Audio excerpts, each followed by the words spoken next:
Hey everyone, Dr. Alibhai here. I want to teach you a really simple concept about how to stand properly, but also explain to you why most commonly we get problems on the inside of our knees, the inside of our heels where plantar fasciitis starts, inside of your hip as well, and your lower back is where we see the most amount of arthritis in those areas.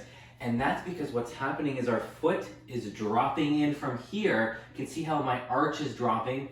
I'm loading my knee up like this. So I'm loading the inside more, I'm loading the inside of my hip more, and I'm exaggerating, but when we're walking, we're collapsing inwards. Now the solution is not to put an orthotic underneath your foot and artificially raise it up. What we actually want to do is learn how to, and I'm barefoot to show you something here, is to learn how to contact the ground. So for example, if you're standing for long periods, or you have to be on your feet dynamically moving, I want you to start practicing locking your foot into the ground. And what I mean by that is rooting your foot into the ground, almost like screwing your foot into the ground.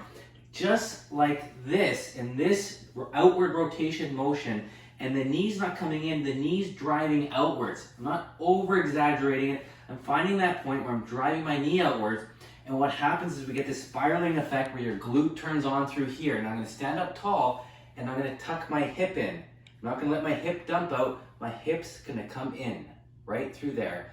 And now I'm gonna keep my rib cage down, my core engaged, and now I've rooted my foot onto the ground. I can balance here, I can catch a ball. If I want to stand on both feet equally, I can do the same thing on this side, root this foot into the ground, screw it into the ground, and you're gonna get the spiraling effect where you're rotating your kneecaps outwards and you're using your glutes to stand. And this is gonna hold your arch up and prevent a lot of knee problems and foot problems and hip problems that all typically start on the inside because you're loading more through the midline and through the glutes, which are through here. I hope this really helps you and explain how important this kinetic chain is and how you can start by just being more aware of your foot position and rotating your knees out to get those glutes to turn on for you. Take care, have a great day.